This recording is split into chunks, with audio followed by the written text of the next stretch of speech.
My sister left her seriously ill 10-year-old son on my couch, grabbed a suitcase, and walked away with her lover. The last thing she said before slamming the door still echoes in my head. He's your child now. 17 years later, she asked me one question. Whatever happened to the poor boy? I was 26 years old the night my life split into two pieces. There was a before, and there was an after. The rain was hitting my windows so hard it sounded like someone throwing stones at the glass. I remember thinking it felt dramatic, almost like the sky knew something terrible was about to happen. Then my sister showed up at my door with a suitcase. She wasn't crying. She wasn't confused. She wasn't afraid. She was smiling. And that's what scared me the most.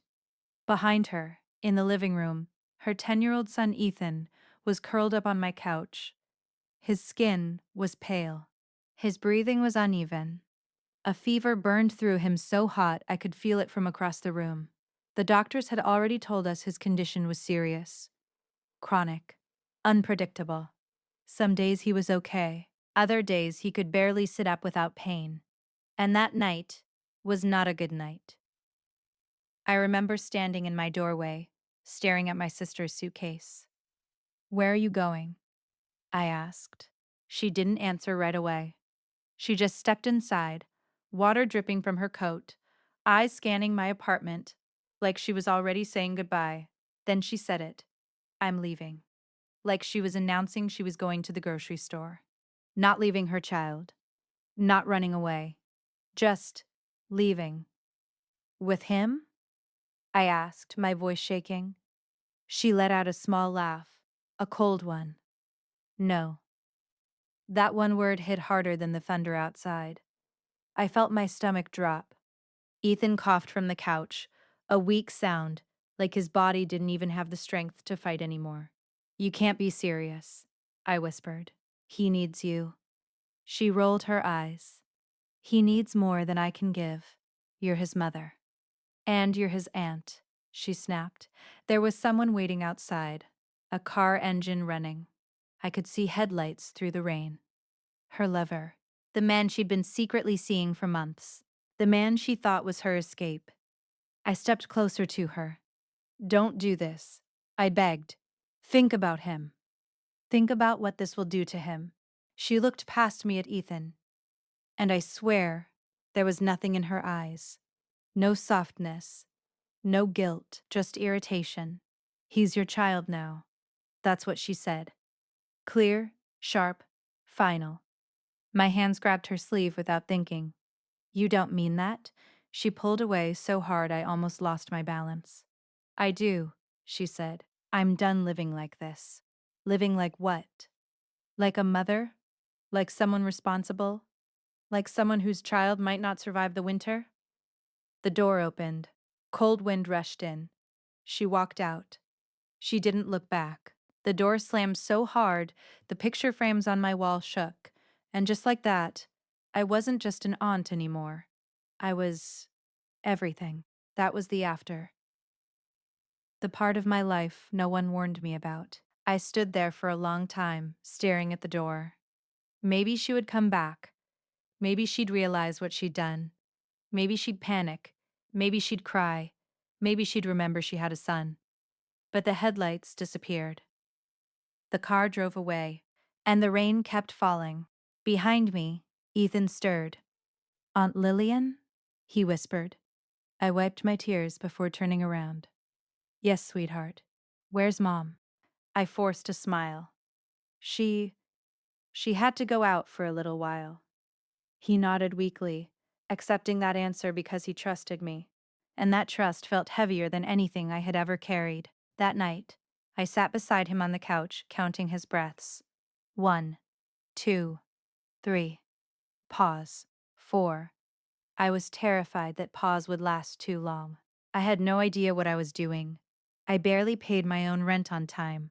I worked long hours at a job that didn't even offer health insurance. And now there were medications, hospital visits, emergency plans, school meetings, and a 10-year-old boy who kept waking up crying for his mother. He would scream in his sleep, "Mom, don't go." And every time I would hold him until his shaking stopped.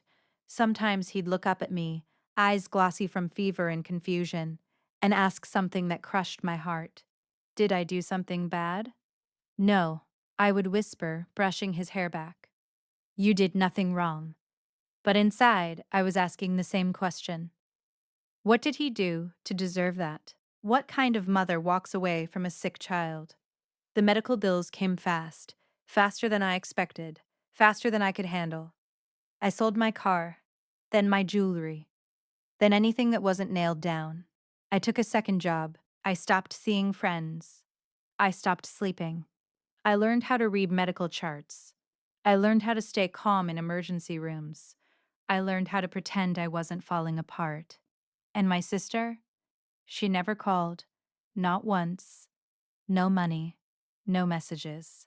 No. How is he? It was like she erased him from her life. At night, when Ethan finally slept, I would sit at the kitchen table surrounded by pill bottles and unpaid bills. Sometimes I'd just stare at the wall. Sometimes I'd cry quietly so he wouldn't hear. Sometimes I'd wonder if I should have forced her to stay, called the police, called social services, done something. But every time I looked at him, every time he smiled at me, every time he called me mom, by accident, and then blushed, I knew. I had already made my choice. I wasn't going anywhere. The doctor said his condition was unpredictable. That word haunted me. Unpredictable. It meant hope could turn into fear overnight. It meant a normal afternoon could end in a hospital room. It meant I lived on edge for years. Years of celebrating small victories, a stable blood test, a fever that broke, a school award. Each one felt like winning a battle. And every time someone told me I was throwing my life away, I smiled politely. They didn't see what I saw. They didn't see how hard he fought. They didn't see how brave he was. They didn't see how, slowly, the fragile little boy started becoming stronger. Not just physically, but inside. He developed a discipline that amazed even his doctors. He studied hard. He managed his medication without complaining. He never used his illness as an excuse. And sometimes, late at night, I would wonder if those words from his mother were burning inside him too. He's your child now. Maybe she meant to throw him away. But what she didn't understand was this. She didn't just leave him. She handed him to someone who would never quit. And somewhere along the way, without planning it, without asking permission, I stopped being his aunt. I became his anchor. 17 years passed. 17. And I truly believed I would never see my sister again. I thought that chapter was closed forever. But life has a strange way of bringing unfinished stories back to your door. And when she finally reappeared, she didn't come back as the desperate woman who ran away in the rain. She came back confident, well-dressed, successful, like nothing had ever happened. And the first words out of her mouth were, "Whatever happened to the poor boy?" She said it like she was asking about an old pet. And I felt something inside me shift. Not anger, not even hatred, something colder. Because she had no idea who he had become, no idea who was about to walk through that door. And when that door opened, the entire room went silent. But that moment, that reckoning, that look on her face, that was still seconds away. And sometimes the most powerful revenge isn't loud. It isn't cruel. It doesn't scream. Sometimes it simply walks into the room and smiles. People love the moment of victory. They love the dramatic entrance, the silence, the shock, the justice. But no one talks about the years before that moment, the years when no one is clapping, no one is watching, no one is helping. Those were the years that shaped us. After my sister left, the world didn't pause to give me time to adjust. Rent was still due, bills still arrived, and Ethan still woke up in the middle of the night, struggling to breathe. The first winter after she left was the hardest. His condition always got worse in cold weather. The doctors had warned me about that. But warnings don't prepare you for reality. One night, around 2 a.m., I heard a sound from his room. Not a cough, not movement. Silence. And silence in our life was terrifying. I ran to his room so fast I nearly slipped on the hallway rug. He was lying still. Too still. His chest barely moving. "Ethan," I whispered, shaking his shoulder gently. No response. My heart dropped into my stomach. I grabbed my phone with shaking hands and called emergency services, trying to stay calm while fear clawed at my throat. "Please, hurry," I kept saying. "He's only 10. That night in the hospital waiting room, I realized something. There was no one else coming. No backup parent. No partner. No one to sit beside me and say, "It'll be okay." It was just me. And for the first time, I stopped waiting for my sister to change her mind. I stopped expecting her to show up. I accepted that this was my responsibility now. And something inside me hardened. Not in a cruel way, but in a determined way. If the world wasn't going to fight for him, I would. Money became our constant enemy. I worked mornings at a small office, evenings at a grocery store, weekends doing whatever side jobs I could find. There were days I slept 4 hours, sometimes less. I would pack Ethan's medication in his backpack before school, triple checking doses like my life depended on it. Because it did. At parent-teacher meetings, I sat alone while other kids had two parents taking notes. Sometimes teachers would glance at the empty chair beside me and ask, "Will his mother be joining us?" I'd smile politely. "No, it's just me." And every time I said it, I felt both pride and heartbreak. Ethan started noticing things as he got older. Kids can sense absence. One afternoon, when he was 12, he came home quieter than usual. He placed his backpack down gently and sat across from me at the kitchen table. "Aunt Lillian," he said carefully. "Yes. Did Mom leave because of me?" The question didn't sound angry. It sounded afraid, like he had been carrying it for years. I moved my chair closer to him. "No," I said firmly. "She left because she couldn't handle responsibility. Not because of you. But I'm expensive. That broke me. No child should measure their worth in hospital bills. You are not expensive." I said softly, "You are valuable." He looked up at me, unsure, and in that moment, I realized something important. It wasn't enough to keep him alive. I had to protect his heart, too. As the years passed, Ethan changed. He grew taller, stronger, still thin, still careful with his health, but there was something steady about him. He developed routines, morning stretches, medication schedule, homework blocks, healthy meals. He never complained. Not once. Even on days when pain bent him over and exhaustion darkened his eyes, he would say, "I'm okay." And sometimes that scared me more than when he cried, because I knew he was carrying more than just illness. He was carrying abandonment. Teenage years are hard for anyone. For Ethan, they were a battlefield. Friends would ask about his mom. He'd shrug and say she lived far away. He never told them the truth, but I could see it in his eyes sometimes. A quiet anger. A quiet promise. When he was 15, he came home with a small trophy from school. Academic excellence. He handed it to me like it was nothing. "They gave this to me." I held it like it was gold. "I'm so proud of you." He nodded, but then he said something I'll never forget. "I just want to prove I'm not what she left behind." I didn't know whether to hug him or cry, because that was the moment I realized her words were still living inside him. "He's your child now." She meant it as rejection. He turned it into fuel. There were still setbacks, hospital visits, unexpected complications, bills that nearly buried us. I remember once sitting in my car after a doctor's appointment, gripping the steering wheel so tightly my hands hurt. The doctor had said, "We'll have to monitor him closely." There's still risk. Risk. Another word that followed us like a shadow. That night, I cried in the shower so he wouldn't hear me. I let the water drown out the sound. I allowed myself 5 minutes of weakness. Then I dried my face, walked out, and made dinner. Because he needed stability, not fear. By the time Ethan turned 17, Something had shifted. The doctors were impressed. His condition was controlled better than expected. He was disciplined beyond his years, and colleges started noticing him. Scholarship letters arrived one by one. I remember sitting at the kitchen table with him as he opened the first acceptance letter.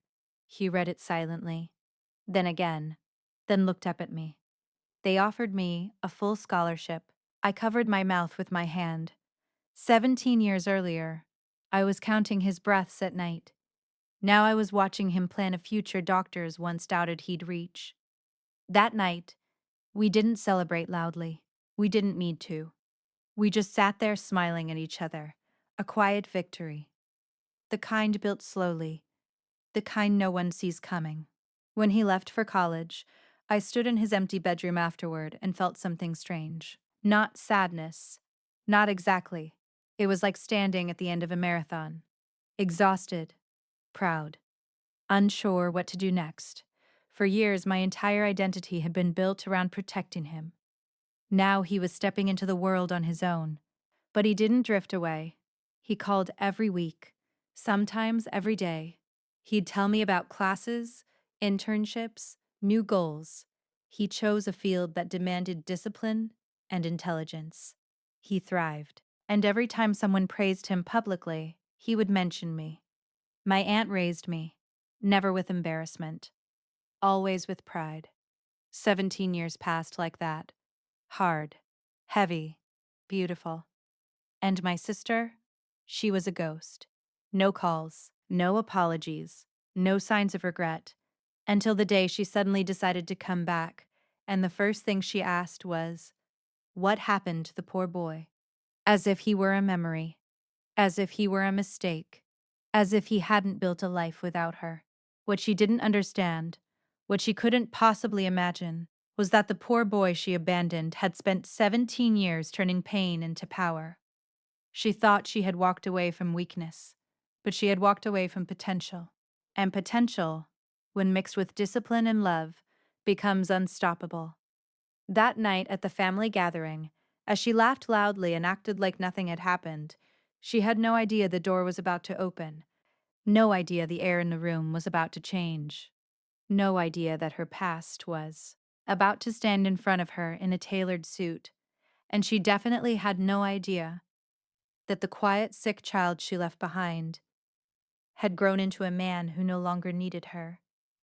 And that realization, that was going to hurt more than any words ever could. Because sometimes revenge isn't about destroying someone. Sometimes it's about becoming so strong, so whole, so successful, that the person who underestimated you has to live with the truth. And the truth was about to walk fully into the light. I almost didn't go. That's the truth. The family gathering was supposed to be simple. Just a birthday dinner for my cousin. Nothing dramatic, nothing life-changing.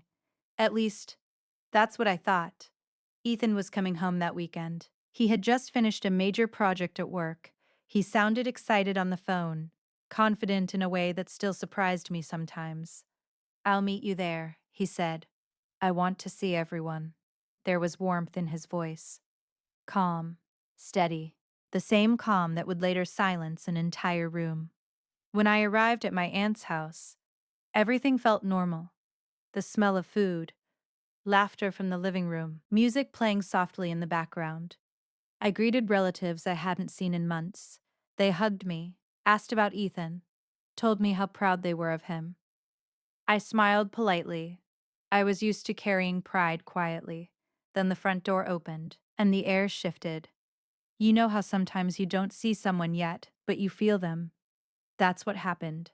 Conversations slowed. Heads turned. And there she was, my sister, 17 years older. Perfectly styled, dressed in expensive clothes that probably cost more than my rent used to. Her hair was glossy, her posture confident, her smile effortless.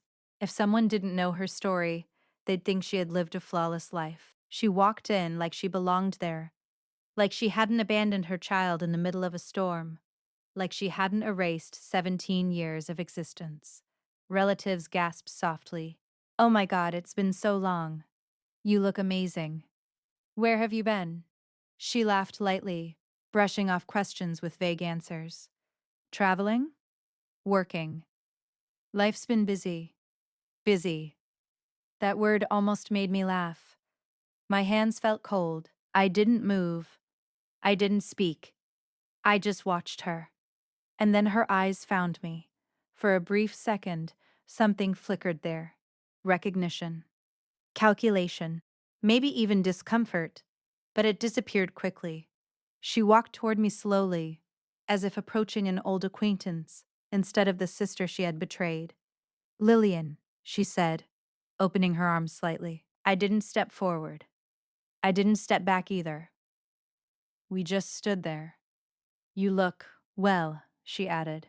"So do you," I replied evenly. The room pretended not to listen. But everyone was listening.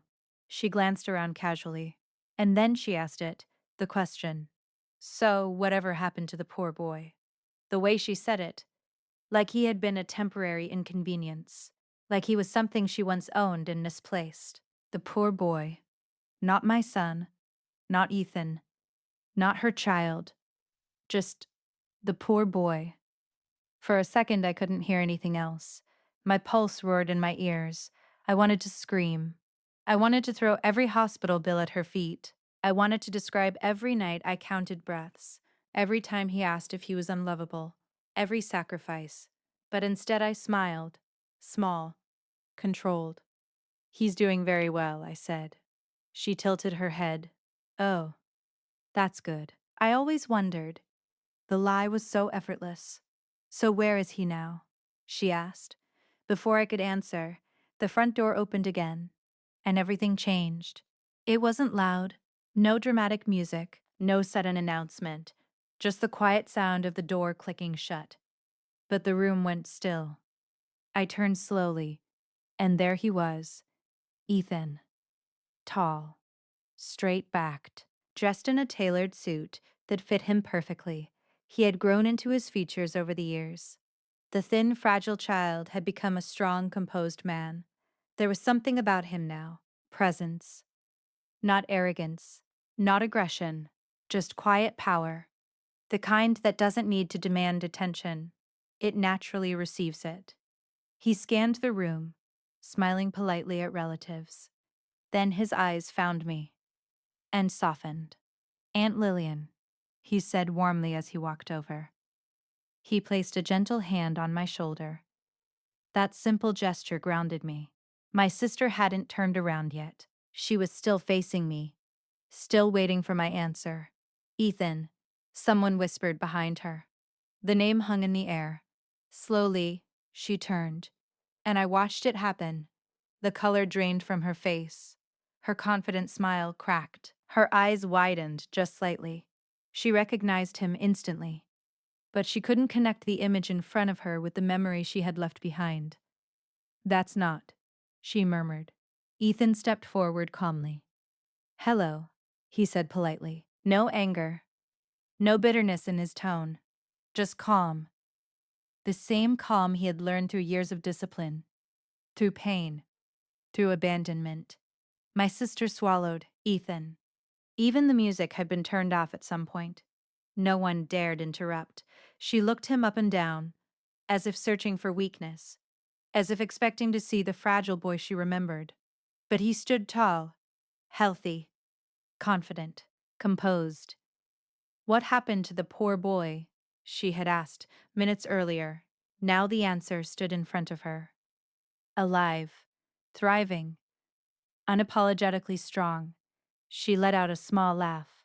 "Oh my, you've grown." "Yes, I have." The tension in that simple sentence was almost visible. 17 years of silence. 17 years of questions, all standing in one room. She tried to recover. "Well, this is unexpected," she said lightly. He didn't rush toward her. He didn't accuse her. He simply held her gaze. And in that silence, she started to shrink, because there is something terrifying about facing the consequences of your own choices, especially when they turn out better without you. Relatives shifted awkwardly. Someone cleared their throat. But Ethan remained steady. "How have you been?" she asked, her voice thinner now. "I've been well," he answered. "I heard you were sick for a long time," she continued carefully. "I was," he said, "but I had support." His hand rested briefly over mine again. A simple gesture, but it said everything. Her eyes flicked to me, and for the first time I saw it.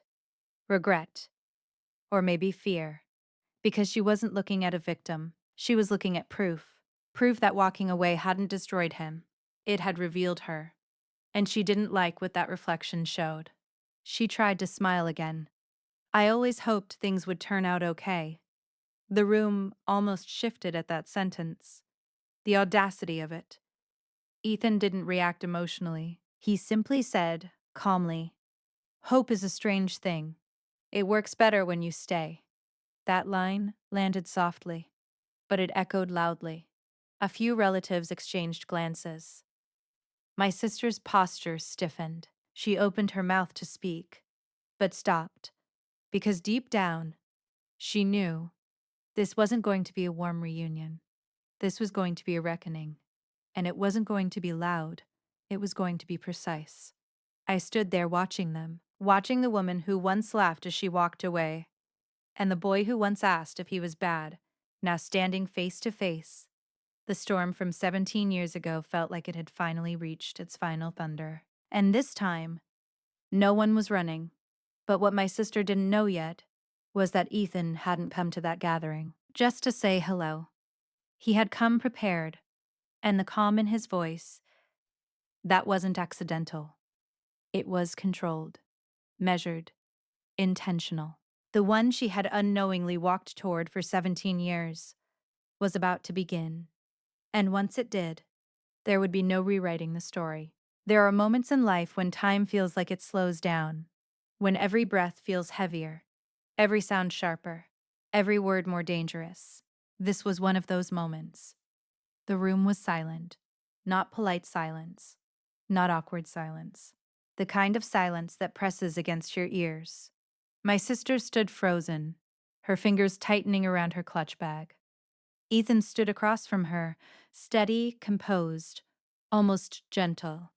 If someone walked into that room without knowing the history, they would think this was just an ordinary family reunion. But history has weight, and it was standing right there between them. She tried to regain control of the situation. "Well," she said lightly, forcing a small laugh, "this is emotional." No one responded. Ethan didn't smile. He didn't look angry either. He looked finished. There's a difference. Anger means you still want something. Finished means you don't. He took a small step forward. Not aggressive, just deliberate. "I remember the last thing you said to me," he began. Her face stiffened. "I was 10. He continued calmly. "I had a fever. I was scared." The room felt smaller. My heart was pounding so hard I could barely hear anything else. "You stood in the doorway," he said, "and you said," he paused, and in that pause, 17 years gathered like a storm cloud. Then he repeated it. "He's your child now." Every syllable clear, unchanged, the exact tone she had used that night. The exact cruelty. It felt like the walls had absorbed those words all those years ago and were now releasing them back into the air. My sister's lips parted. I I didn't mean it like that," she said quickly. But Ethan didn't raise his voice. He didn't accuse. He didn't even frown. He simply said, "You did." That was it. 2 words. But they held the weight of every hospital visit, every unpaid bill, every night he cried, every time he asked if he was bad. She shook her head slightly. "I was young. I was overwhelmed. I didn't know how to handle everything." "You didn't try," he replied, still calm, still steady. The power wasn't in volume. It was in truth. She glanced around the room as if searching for support, but there was none. Because everyone in that room knew what had happened. They just had never seen it confronted like this. "You don't understand," she said, her voice cracking slightly. "I was scared." Ethan nodded once. "I was too." That sentence hit harder than anything else he had said, because it stripped away every excuse. She was scared. So was he. The difference? He was 10. I stood there feeling like I was watching something sacred. Not revenge, not humiliation. Something deeper. Closure. He continued. I used to wonder if I did something wrong, he said quietly. I felt my chest tighten. I thought maybe if I wasn't sick, if I was easier, you would have stayed. No, Ethan, that's not true. But that's what happens when someone leaves without explaining. He said, a child fills in the blanks. The room was so still I could hear someone breathing unevenly behind me. I filled in the blanks for years, he continued, until I realized something. He looked at me, and in that look was gratitude so deep it made my vision blur. Leaving says more about the person who leaves than the person who gets left. A few relatives nodded quietly. My sister sank into a nearby chair, her confident posture gone, her polished image cracked. I didn't think you would survive, she whispered suddenly. The honesty startled everyone. I thought, if I stayed, I would watch you fade. I couldn't handle that. There it was. The real reason. Fear. Self-preservation. Ethan absorbed that. I might not have survived, he said gently. But you didn't stay to find out. I was in love, she said weakly. I thought I deserved happiness. You did, he said calmly. But not at the cost of abandoning your child. No yelling. No cruelty. Just a statement. And somehow that made it sharper. Then something shifted. My sister straightened slightly. I always wondered what you became, she said quietly. I imagined you struggling. There was something fragile in her voice now. Ethan's expression didn't change. I struggled, he said, but not in the way you think. He turned slightly, addressing the room without theatrics. I learned discipline in hospital rooms. I learned patience in waiting rooms. I learned strength from someone who stayed when leaving would have been easier. His hand reached for mine again. I hadn't realized tears were already falling down my face. You once said I was her child now, he continued, looking back at his mother. You were right. The room held its breath. She is my parent. Not like a parent. Not almost. My parent. My sister's shoulders trembled. You don't mean that, she whispered. I do, he said softly. And for the first time there was emotion in his voice, not rage, not bitterness, certainty. You gave birth to me, he said. She raised me. She taught me that abandonment doesn't define worth. She taught me loyalty. She taught me how to fight when things get hard. Each sentence felt like a medal placed gently in my hands. And because she stayed, he continued, I didn't just survive. I built something. My sister looked up slowly. What did you build? She asked, almost afraid of the answer. He straightened slightly. A career. Stability. A life I'm proud of. He didn't list achievements in detail. He didn't need to. The suit, the posture, the confidence. It was all visible. She stared at him like she was looking at a stranger. You're successful? She asked quietly. I'm fulfilled, he corrected. That word landed softly. Fulfilled. Something she had chased by running away. Something he had built by staying disciplined. Tears slid down her face now. I made a mistake, she whispered. I was selfish. No one interrupted. No one comforted her. Because some realizations must be faced alone. I thought I could come back. And she stopped. And what? Ethan asked gently. Reconnect, she finished weakly. He considered that for a moment. You can't reconnect to something you never stayed connected to, he said. Not cruel. Just honest. The room felt heavy with something deeper than tension. Truth. And truth doesn't need volume to hurt. She looked at me then, really looked at me, for the first time in 17 years. I don't know how you did it, she said quietly. I wiped my tears and finally spoke. I didn't know how either, I admitted. I just didn't leave.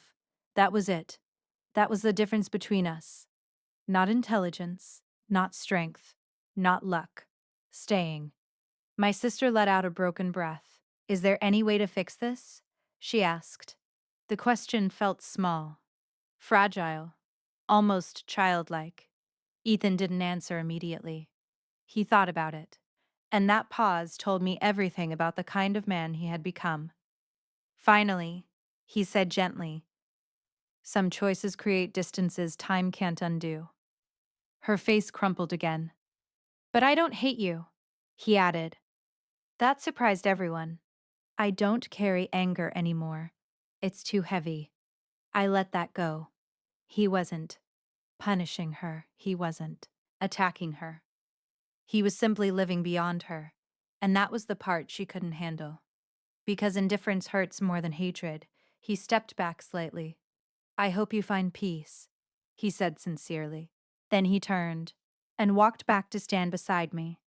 Not dramatically, just calmly. And in that simple movement, the roles were sealed forever. She had walked away from a sick child. He walked away from her. Strong, whole, complete.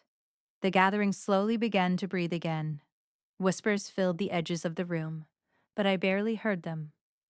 Because Ethan leaned down and wrapped his arms around me, not the formal hug of a grown man, the same tight, familiar embrace he used to give me during fevers and nightmares.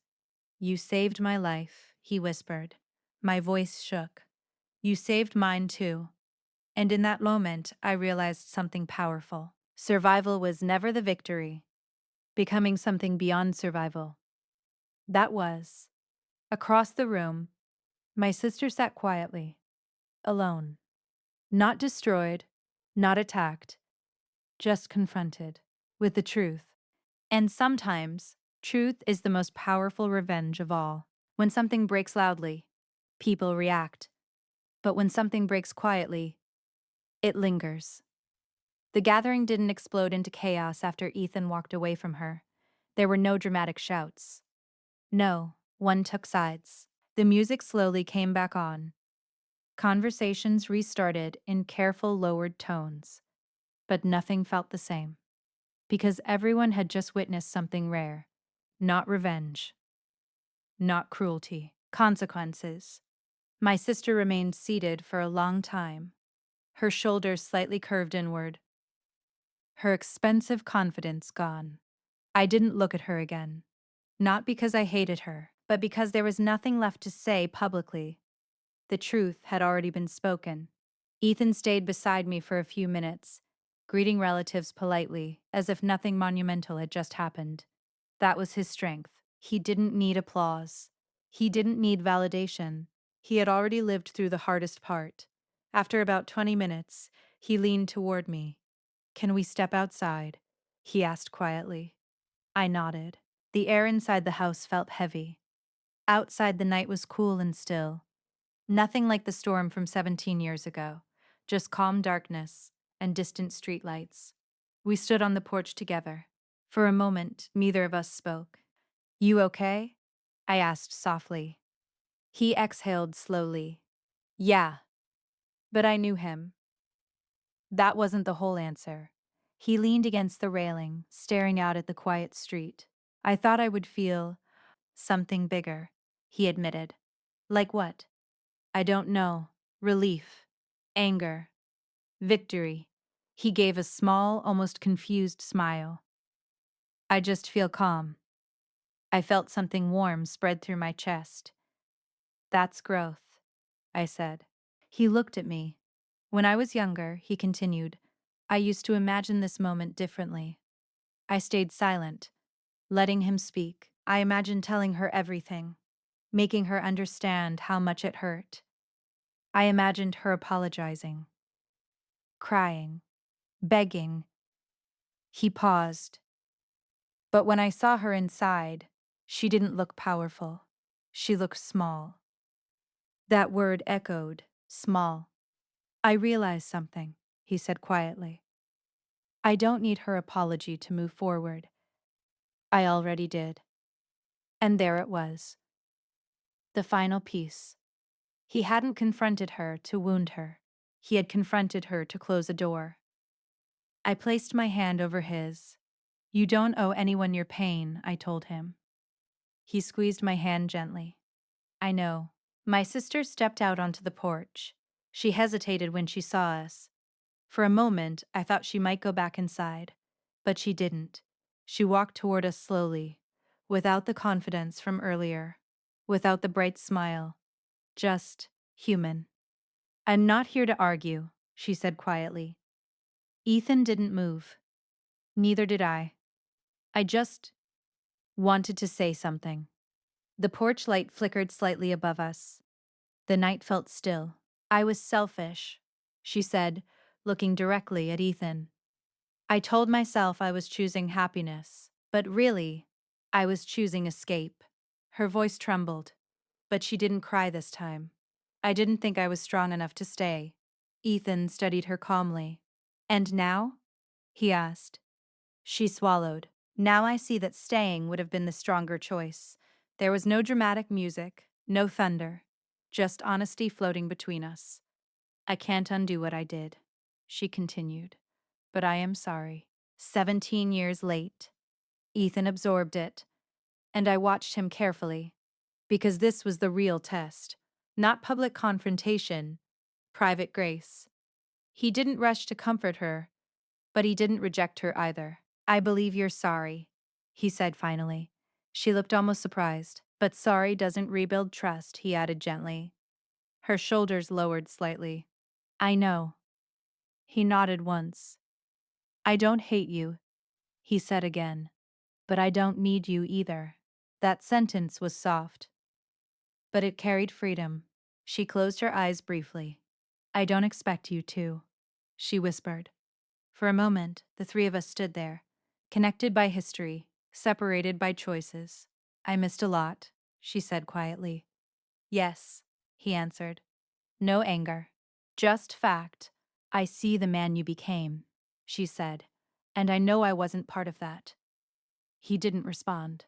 Because there was nothing to debate, she turned to me then. "I don't know how you did it." Her voice held no jealousy now, only recognition. I thought about all the nights I cried silently, all the mornings I forced strength, all the sacrifices. I just chose him. I said simply, every day. That's all it was. Choosing him, again and again, even when it was hard, even when it hurt, even when no one was watching. She nodded slowly. Then she did something unexpected. She stepped back. "I won't interfere in your life," she said to Ethan. "If one day you want contact, I'll answer, but I won't force myself into your world." It was the first unselfish thing I had heard from her in 17 years. Ethan considered that. "That's fair," he said. "No promises. No reunion. Just boundaries. Healthy, clear boundaries." She looked at him one last time. And this time, I didn't see fear in her eyes. I saw acceptance. The understanding that some doors close quietly and stay closed. She gave a small nod, then she went back inside. The porch felt lighter after she left. Not because she was gone, but because nothing unspoken remained. Ethan exhaled slowly. "I used to think confronting her would fix something inside me," he admitted. "And?" I asked. "It didn't fix me," he said, "because I wasn't broken." That sentence hit deeper than anything else that night. He wasn't broken. He had been wounded, yes, but wounds heal when someone stays long enough to tend to them. "I don't feel revenge," he continued. "I feel finished." I smiled softly. "That's better." We stood there a while longer, the quiet peaceful now. Not tense, not heavy, just calm. "You know," he said after a moment, "when she left, she thought she was escaping a burden." I nodded, but she was walking away from her greatest gift. His voice didn't hold arrogance, just truth. And I realized something then. The real victory wasn't in her regret. It wasn't in the shocked faces inside. It wasn't even in the words he repeated back to her. The victory was this moment, standing under a quiet sky, knowing we had built a life without bitterness, without becoming cruel, without letting abandonment define us. Later that night, back at home, I sat at the same kitchen table where I once counted bills and fears. But the energy was different now. No pill bottles covering the surface, no panic about the next hospital visit, just stillness. Ethan sat across from me, scrolling through his phone casually. Normal, strong, alive. Do you ever regret it? He asked suddenly. Regret what? Keeping me. The question was gentle, not insecure, just curious. I didn't hesitate. Never. He smiled slightly. I'm glad you didn't call social services. I laughed softly. So am I. We sat there in comfortable silence, and I thought about that rainy night 17 years ago. The door slamming, the fear, the uncertainty. I had thought my life was ending, but it wasn't ending. It was beginning. Love doesn't always arrive wrapped in convenience. Sometimes it arrives as sacrifice. Sometimes it arrives in the form of a sick child on a couch and a sister walking away. But if you stay, if you choose love when it's hard, if you choose loyalty when it costs you, you don't just save someone else. You build something unshakable inside yourself. My sister ran away to chase happiness. I stayed and found something stronger. Peace. For a few weeks after the gathering, life went back to normal, at least on the surface. Ethan returned to work. I returned to my routine. The house felt peaceful again. But something had shifted, not between Ethan and me, between the past and the present. When you finally face something you've avoided for years, it leaves a strange kind of quiet behind. Not chaos, not relief, just clarity. And clarity can be uncomfortable. One afternoon, about a month after the confrontation, my phone rang. I didn't recognize the number. Normally I wouldn't answer, but something told me to pick up. Hello. There was a pause. Lillian. I closed my eyes for a brief second. It was her. I hope it's not a bad time, my sister said. Her voice sounded different, softer, less polished. What do you need? I asked calmly. I just wanted to talk. I didn't respond right away. 17 years of silence doesn't disappear with one phone call. But I also wasn't the angry woman from years ago. About what? I asked. There was a long pause. About my life, she said quietly. That surprised me, not because I cared about her updates, but because of the tone. It wasn't proud. It wasn't glamorous. It was tired. We met at a small cafe 2 days later, neutral ground, public, safe. When she walked in, she still looked well dressed, still put together. But up close, I could see it. The strain around her eyes, the slight tension in her jaw. The glow she carried at the gathering was gone. We sat across from each other in silence for a moment. She stirred her coffee slowly. You probably think I've had a perfect life, she said finally. I didn't answer, because I didn't think anything about her life anymore. She gave a small, humorless laugh. I chased happiness so hard that I forgot to check if it was real. There it was again. Honesty. The man I left with, she continued. He wasn't the dream I thought he was. I stayed quiet. Not out of cruelty, but because she needed to speak. At first, everything felt exciting. Freedom. Travel. No responsibility. She swallowed. No sick child. No hospital rooms. The words stung slightly, but I let her continue. Then reality set in. He wasn't faithful. He wasn't stable. And once the excitement faded, there wasn't much left. She stared down at her cup. I built a life that looked impressive from the outside, but inside it was empty. That word hung between us. Empty. I thought about all the nights I felt exhausted, overwhelmed, afraid, but never empty. I convinced myself I made the right choice, she continued, because admitting I didn't would have destroyed me. There it was. Pride. Self-protection. The things that keep people stuck. I told myself, Ethan would be better off without me. I looked at her then. That was never true, I said calmly. She nodded. I know that now. She reached into her bag and pulled out her phone.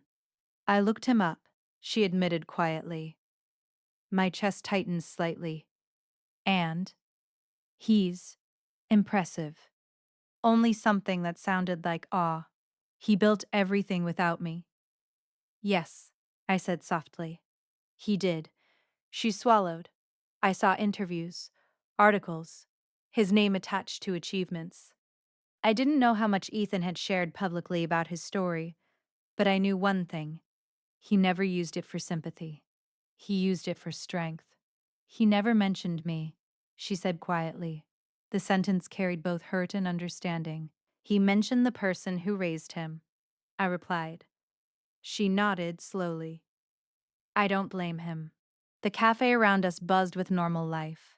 People laughing, typing on laptops, living their ordinary days. Meanwhile, two sisters sat across from each other with 17 years of history between them. I thought seeing him again would fix something in me, she admitted, but it didn't. No, I said gently, because healing doesn't come from being welcomed back. It comes from taking responsibility. She looked at me carefully. I don't expect him to forgive me fully. That's wise. But I don't know how to live with what I did. There it was, the real consequence, not humiliation, living with your own choices. I leaned back slightly. You live with it by accepting it. I said, you don't rewrite it. You don't minimize it. You don't run from it again. She nodded slowly. And then? And then you become better, I said simply. Over the next few months, something unexpected happened. She didn't disappear again, but she also didn't push. She sent one short message to Ethan. I'm here if you ever want to talk. No emotional manipulation. No guilt. Just presence. He showed it to me. What do you think? He asked. I think she's learning, I said carefully. He nodded. I'm not ready. That's okay. And that was it. No drama. No explosive reunion. Just boundaries. Healthy ones. A few weeks later, I ran into a distant relative who had kept in touch with my sister over the years. You know, she said quietly, her life wasn't as glamorous as she made it seem. I raised an eyebrow. She's been struggling financially for a while. Their relationship ended badly. She's been moving from place to place. I felt a strange mix of emotions. Not satisfaction, not pity, just perspective. The life she ran toward wasn't solid. The life I stayed for was. That difference mattered. One evening, Ethan came home earlier than expected. He looked thoughtful. Can we talk? He asked. We sat at the kitchen table again, the same table that once held pill bottles and overdue notices. Now it held nothing but 2 cups of tea. I've been thinking about her, he admitted. I waited.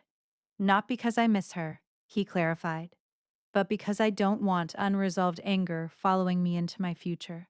I studied him carefully. That's mature, I said. I don't want to carry resentment into my own family one day. That hit me softly.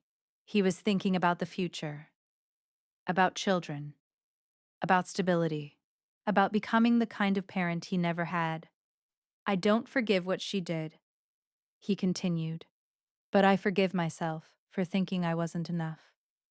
Tears welled in my eyes. That was the final healing, not forgiving her, forgiving himself. I don't need her approval, he said quietly, because I had yours. And suddenly, every sacrifice felt lighter. Months later, he agreed to meet her once, not for reconciliation, for closure. They met privately. When he came home afterward, he looked peaceful. How was it? I asked gently. Short, he said. And I told her I hope she builds a better life, but it won't be with me. No cruelty, no punishment. Just truth. And how did she take it?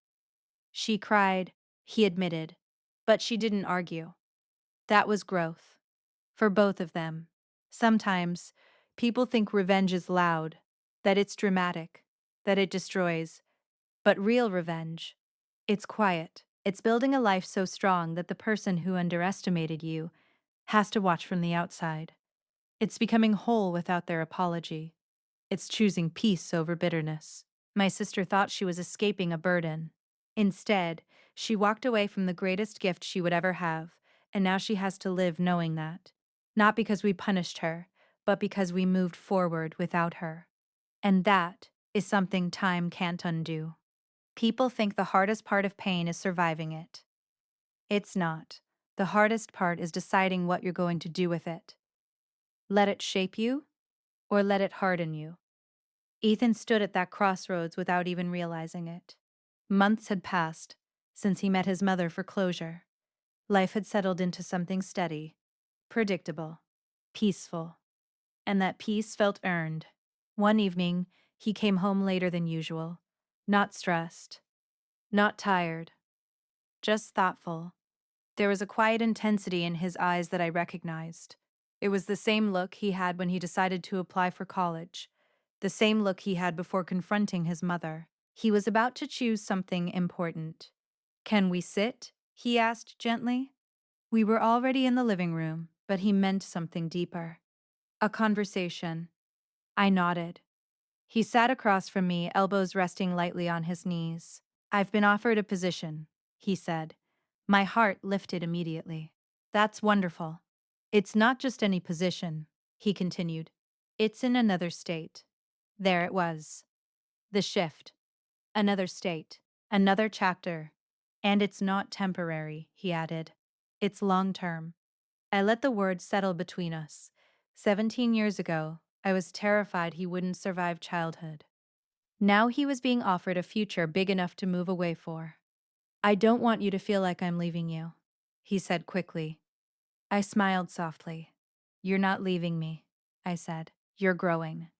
He looked relieved, but still unsure. "It's a leadership role," he explained. "High responsibility, high pressure."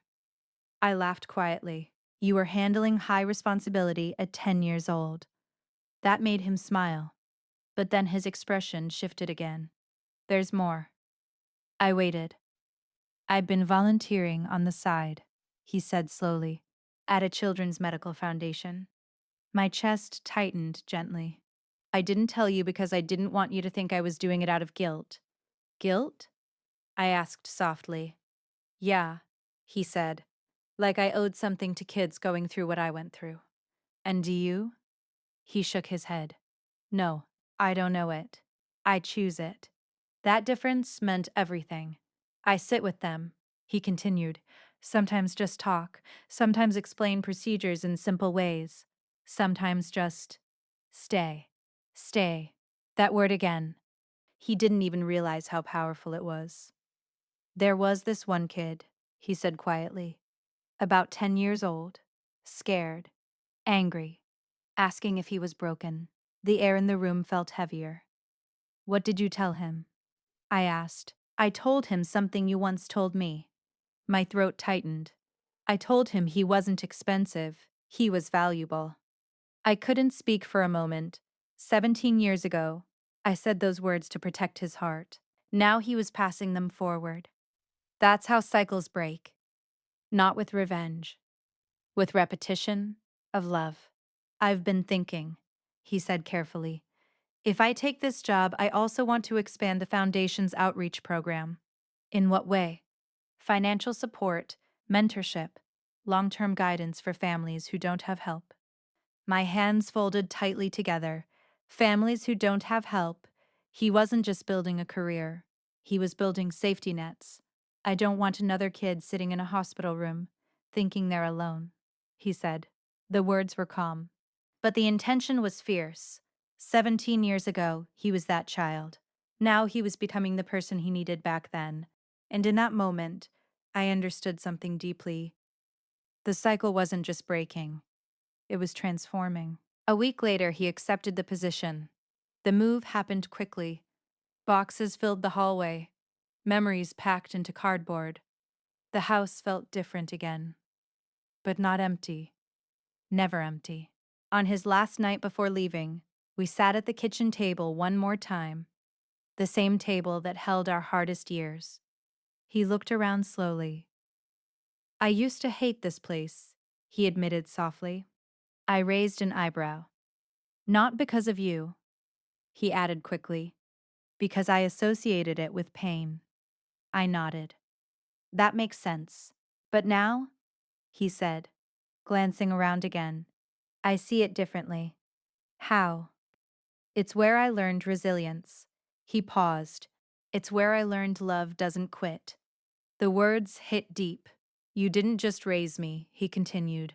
You showed me what strength actually looks like. I smiled faintly. Strength looks like exhaustion and still showing up, I said. He nodded. Exactly. There was a long silence after that. Not awkward, just full. I don't think I ever said this clearly, he added quietly. You don't owe me. I do, he interrupted gently. Then he said it. You didn't just save my life. You taught me how to live it. My eyes burned, and in that moment, every sacrifice replayed in my mind. The nights of fear, the unpaid bills, the quiet tears in the shower, the doubt, the loneliness. It all felt worth it. The morning he left, the house was quiet. No storm.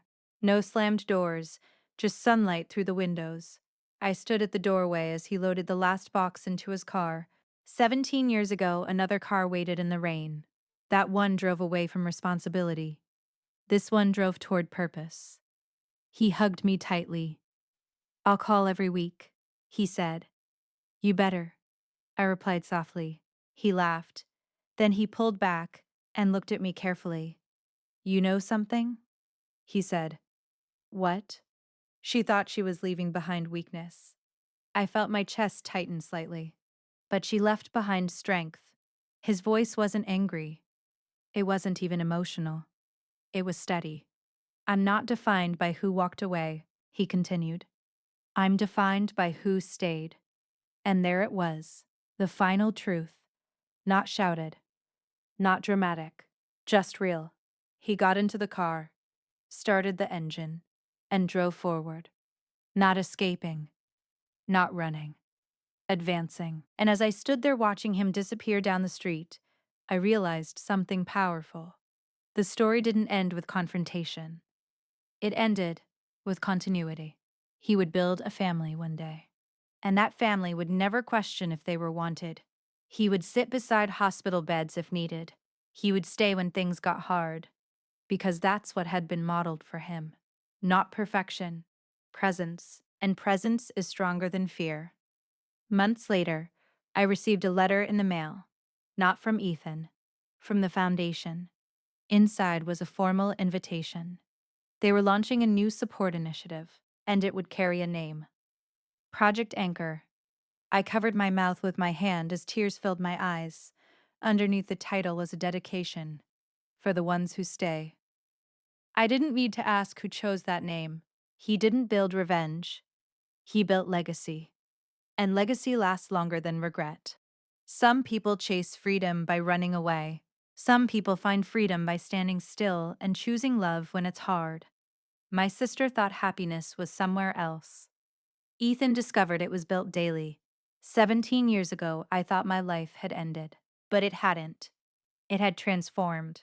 And now, watching him build something greater than pain, I understood the final lesson. Abandonment can wound you, but it doesn't have to define you. If someone leaves, you don't have to shrink. You can grow. If someone underestimates you, you don't have to prove them wrong loudly. You can succeed quietly. And if someone walks away from responsibility, you can choose to stay. And sometimes, staying changes everything. Time has a strange way of softening sharp edges. Years passed after Ethan moved away. Not weeks, not months, years. The house grew quieter but not lonely. I learned how to exist outside of constant responsibility. I found small routines that belonged only to me. Morning walks, reading by the window, long phone calls with Ethan about his growing foundation and the families he was helping. Project Anchor became more than an idea. It became real.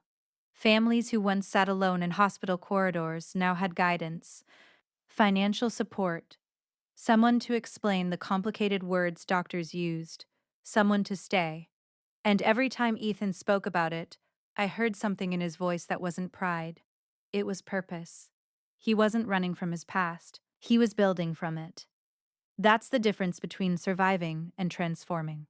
One afternoon, nearly 4 years after that gathering, my doorbell rang. I wasn't expecting anyone. When I opened the door, my breath caught slightly. It was her. Again. But this time, she didn't look polished. No expensive coat. No confident smile. Just a simple sweater. Minimal makeup.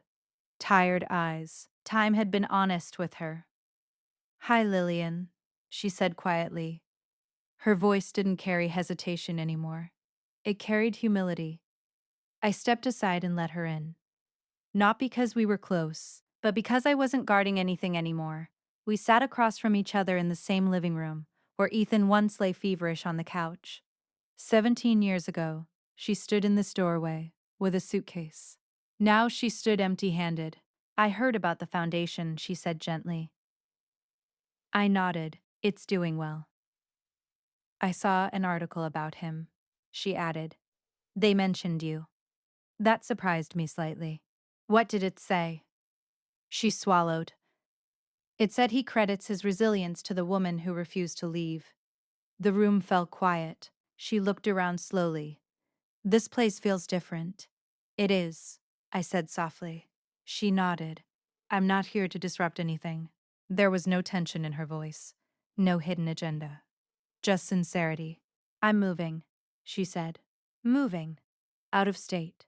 A small town. I found a job. Nothing glamorous." She gave a faint smile. "I think I'm done chasing impressive." That line stayed with me. Done chasing impressive. She leaned back slightly. I wanted to say goodbye properly this time. The words were careful, measured, and heavy with meaning. 17 years ago, she left without goodbye. Now she was choosing one. "I don't expect forgiveness," she continued. "I don't expect a relationship. I just didn't want to disappear again without acknowledging the damage I caused." Damage. She used the word herself. No excuses attached. That mattered. I studied her quietly.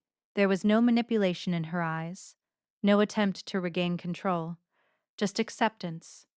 "You can't undo what happened," I said calmly. "I know. I think that's what I'm finally trying to do." A few weeks later, Ethan came to visit.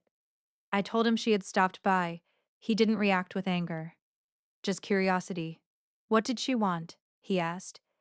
"To say goodbye," I replied. He absorbed that quietly. "Do you think she's changed?" he asked after a moment. I considered carefully. "I think she's tired of running." He nodded slowly. "That's something." It was. Not redemption, not restoration, but growth. And growth doesn't always come with applause. Sometimes it comes quietly, after years of regret. "Do you want to see her before she leaves?" I asked gently. He thought about it. Longer this time. "Yes," he said finally. "Not for her. For me." Closure had already happened once. But this would be something different. Not confrontation. Completion. They met at a quiet park. Neutral ground again. I stayed home. Some conversations don't need witnesses. When Ethan returned that evening, he looked calm. Not emotional. Not shaken. Just steady. "How was it?" I asked. He sat down slowly. "She looks older," he said softly. "Time does that." He nodded. She didn't try to justify anything. She didn't ask for another chance. She just listened. "And I told her I don't carry anger anymore," he said. "But I also don't carry expectation." That was mature beyond words. She asked if I was happy, he continued. "What did you say?" I said yes. He looked at me then, and I meant it. That's when I knew something had fully healed, because happiness that survives abandonment is unshakable. "She cried," he added quietly. Not dramatically, not loudly, just tears. "I didn't comfort her," he said, "but I didn't walk away either." I let her sit in it. That was growth too. Not rescuing someone from the consequences of their own choices, just allowing them to feel them. She said she was proud of me, he added. And I told her I'm proud of myself too. He didn't need validation anymore. He owned his worth.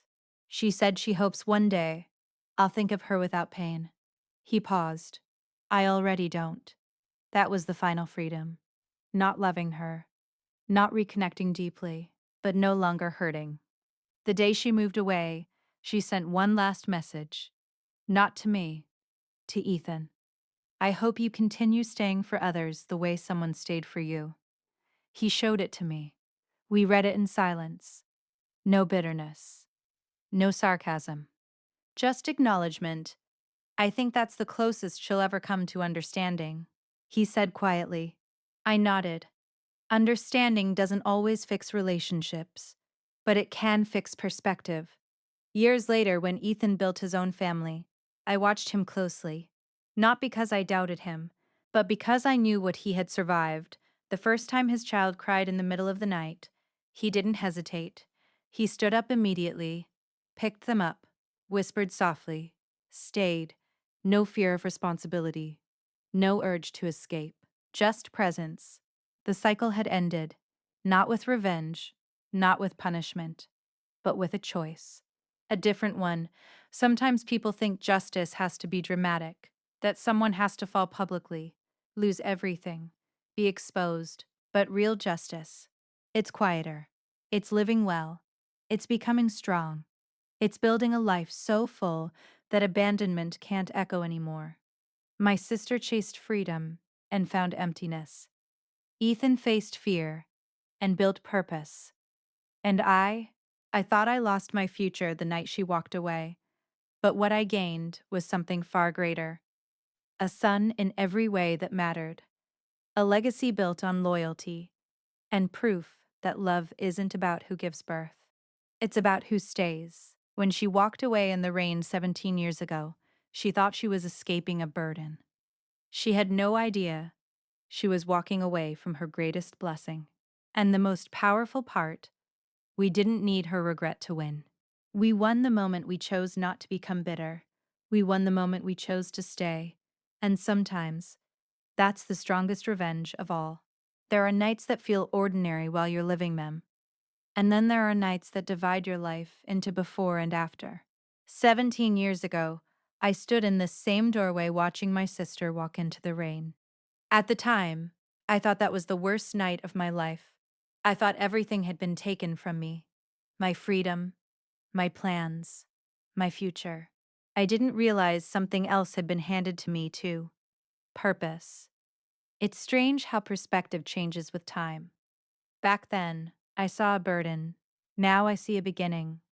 I'm older now. The house is quieter. The walls don't hold fear anymore. They hold memory. The couch where Ethan once lay feverish has been replaced. The kitchen table has been refinished. The hallway rug that I almost slipped on that winter night is long gone. But sometimes, when the house is still, I can almost hear echoes of those years.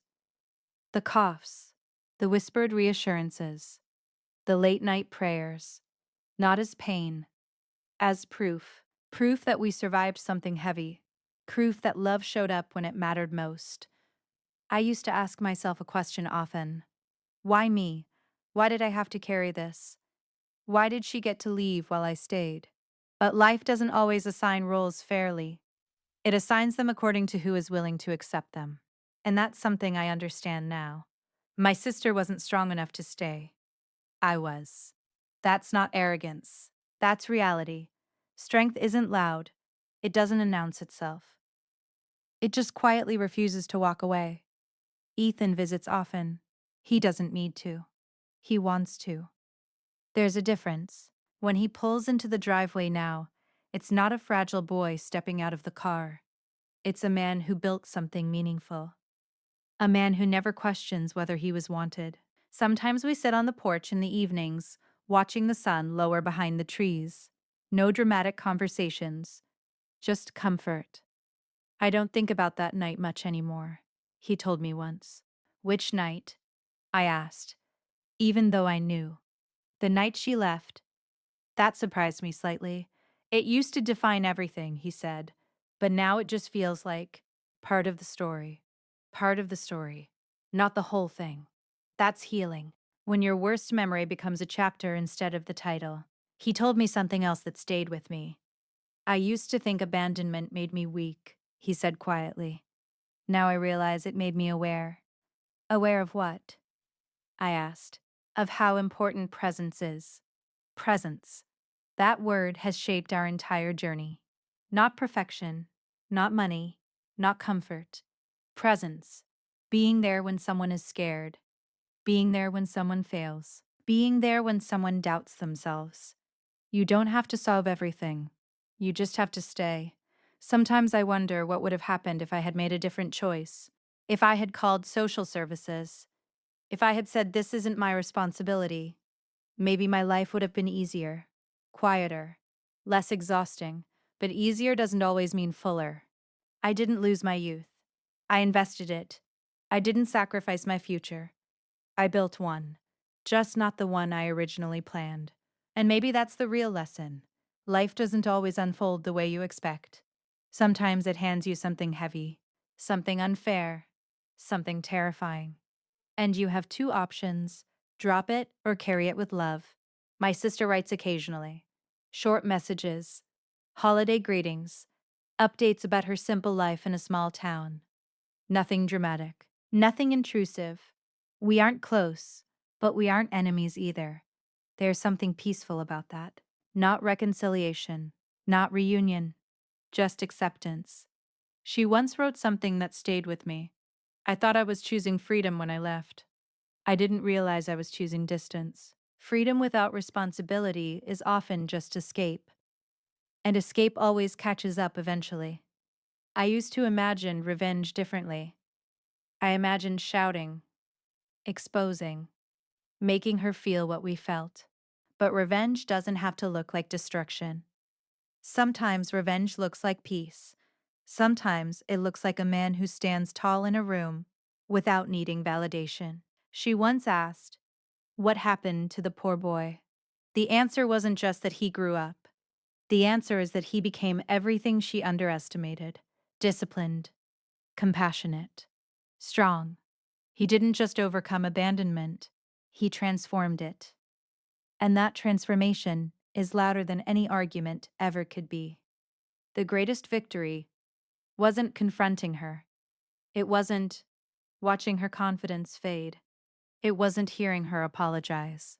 The greatest victory was this: he never became bitter. He never let pain turn into cruelty. He never used his story as an excuse. Instead, he used it as fuel. And that's something no one can take away. If I could speak to the woman I was 17 years ago, the one crying in the doorway as rain soaked the ground outside, I would tell her this: you are not losing your life. You are stepping into it. You are not being punished. You are being trusted with something sacred. It will exhaust you. It will scare you. It will stretch you. But one day you will sit at a quiet kitchen table and realize you wouldn't change a single thing. Because the child you were afraid to lose will grow into someone who changes lives, and you will know without doubt that staying was worth it. Sometimes people ask me how I did it, how I handled the fear, the bills, the loneliness. The truth is simple. I didn't think about forever. I thought about today. Just today. Just this fever. Just this appointment. Just this conversation. Love is built in daily choices, not grand gestures, daily presence. There's one memory that used to haunt me: the sound of the door slamming that night. For years, that sound echoed in my dreams. But now, when I think about that door, I don't hear it slamming anymore. I see another door, the one that opened years later when Ethan walked into that gathering in a tailored suit, calm, confident, complete. One door closed in fear, another opened in strength. And that's the full story. If there's one thing I've learned, it's this: blood makes you related, staying makes you family, abandonment can scar you. But it doesn't have to define you. You can choose differently. You can build something stronger than what broke you. And sometimes, the most powerful revenge is simply becoming unshakable. That rainy night, I thought my story was ending, but it wasn't. It was just beginning. And if you're listening to this right now, if you've ever been left, underestimated, or forced to carry something you didn't choose, remember this. Someone else's weakness does not have to become your identity. You can grow past it. You can build beyond it. You can stay strong when others run. And one day, you'll look back at the night that almost broke you and realize it built you instead. If you've stayed with me this long, then you already understand something most people never learn. Life doesn't test you when it's convenient. It tests you when you're tired, when you're scared, when you're alone. 17 years ago, I stood in a doorway while my sister walked into the rain. At the time, I thought she was the one making the biggest decision. I was wrong. The bigger decision was mine. Because when someone walks away, they create two doors: the door they close behind them, and the door you choose to walk through next. That night, I had two choices: resentment or responsibility, anger or love, bitterness or growth. No one would have blamed me for choosing anger. No one would have judged me for stepping back and saying, "This isn't my burden." But sometimes the most powerful choices are the quiet ones, the ones made when no one is watching. I chose to stay, not because I was fearless. I was terrified. Not because I was prepared. I had no idea what I was doing. I stayed because a 10-year-old boy needed someone who wouldn't leave. And sometimes, that's all strength really is: refusing to walk away. People ask me now if I hate my sister. The honest answer? No. Hate is heavy. It takes energy. And I needed my energy to build something better. Do I wish she had chosen differently? Of course. But wishing doesn't rewrite history. What rewrites history is action. What rewrites history is showing up every day, even when it's hard. My sister thought she was choosing happiness, but happiness built on escape doesn't last. Ethan chose something else. He chose purpose. He chose to turn pain into protection for others. And that choice reshaped everything. There's something I want you to understand. Revenge doesn't always look like destruction. It doesn't have to be loud. It doesn't have to humiliate someone. Sometimes the strongest revenge is simply living well, building peace, building stability, building something so strong that the person who underestimated you can only watch from the outside. When my sister asked, "What happened to the poor boy?" she expected weakness. She expected damage. Instead, she saw strength, confidence, completion, and the truth she couldn't escape was this: she didn't destroy him by leaving. She revealed who he would become without her. And that realization was more powerful than any shouting ever could have been. If you've ever been left behind, if you've ever been told you weren't enough, if you've ever been abandoned when you needed someone most, listen carefully. Someone else's choice to leave is not proof of your worth. You are not defined by who walks away. You are defined by what you build next. Ethan could have grown bitter. He could have used his illness as an excuse. He could have let anger control him. Instead, he chose discipline. He chose compassion. He chose to become the kind of man who stays. And because of that, the cycle ended with him. Not in revenge, in responsibility. There's a moment I replay sometimes. Not the storm, not the confrontation, not the apology. It's a simple one. Ethan standing in his own home years later, holding his child during a restless night, whispering calmly, staying steady, not walking away. That's the real victory. Not proving someone wrong, but proving yourself right. Proving that pain doesn't have to pass forward. Proving that abandonment can end with you. My sister once believed she was escaping a burden. What she didn't understand was that love is never a burden.